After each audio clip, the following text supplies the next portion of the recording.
हामीले पहिलेदेखि नै एक थियौँ है। हामीले यो पर्सनल एजेन्डा भन्दा पनि देशको लागि नै गर्नलाई चाहिँ अगाडि बढायो है।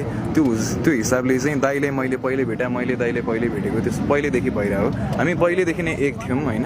तर अब मिडियामा चाहिँ भनौँ न 1 मिनटको शब्द बोलाएछ भने 10 सेकेन्डको चाहिँ त्यो अलिक बिगार्ने खालको क्लिप ल्याएर चाहिँ गरिदिनुहुन्छ होइन। त्यसरी त अब हामी त सिधा बोल्ने मान्छे, आजसम्म पोलिटिक्समा होइन नबोल्न हुन्छ, त्यसरी फिल्टर छैन, जे त्यही बोल्ने।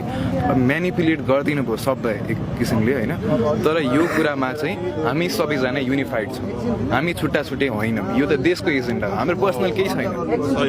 ओके, अब तपाईँहरू एउटै मुद्दा बोकेर चाहिँ अब प्रधानमन्त्री र राष्ट्रपतिलाई भेट्ने कि नभेट्ने, यहाँ त प्रब्लम हेर्नुहोस् न, आमा रोइरहनु भएको छ। अब हाम्रो चाहिँ पीडा कसले सुनिदिन्छ?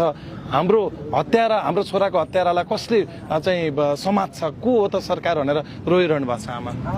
उहाँलाई जति दुःख भएको छ त्यो त मैले कल्पना पनि गर्न सक्दिनँ। हेर्नुहोस्, आज यहाँ आएर यसरी गर्दाखेरि जुन माहौल छ यो सिरिङ्ग हुने खालको छ कि काँडा उम्रियो, यो खालको यो लेभलको चाहिँ दुःख आमाले पाउनु भएको छ। अब त्यो त म कल्पनै गर्न सक्दिनँ। हामीले भन्न सक्ने भनेको हामी बेस्ट गर्छौँ, घाइते र शहीद हुनु भएकोले चाहिँ न्याय पाउनुपर्छ, 100% न्याय पाउनुपर्छ, त्यसमा दुई मत छैन।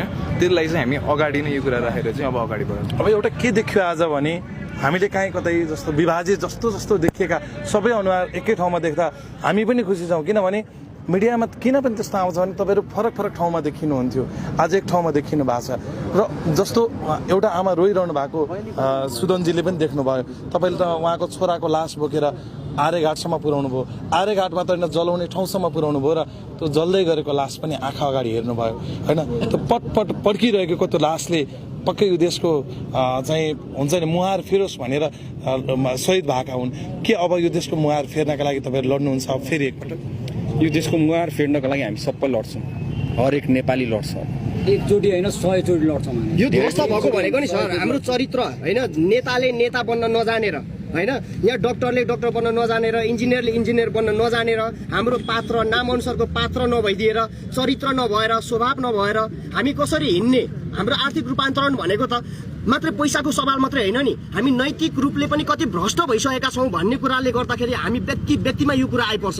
र अबको हाम्रो यात्रा भनेको चाहिँ हामी सबै सङ्गठित, हामी जेनजीहरू, हामी युवाहरू फुटेका छैनौँ, देश निर्माणको लागि लागिरहेछौँ। र कसरी अबको भविष्य बनाउने भनेर हामी एउटा खुल्ला मञ्चको आह्वान गरेर बुदामा हामी त्यसलाई चाहिँ सबैको कुरा सुनेर लेखेर अगाडि बढ्ने योजनामा अघि बढिरहेका छौँ। र पहिलो काम भनेकै अबको न्याय भनेकै यी भ्रष्ट र हत्यारा जो त्यतिखेरका सरकार भनौताहरू थिए तिनीहरूलाई तत्काल कारबाहीमा नल्याइकन हामी चुनावमा कुनै पनि चुनावमा जान सक्दैनौँ भन्ने कुरा नि हाम्रो सामूहिक माग हो। यही सामूहिक एजेन्डा हो।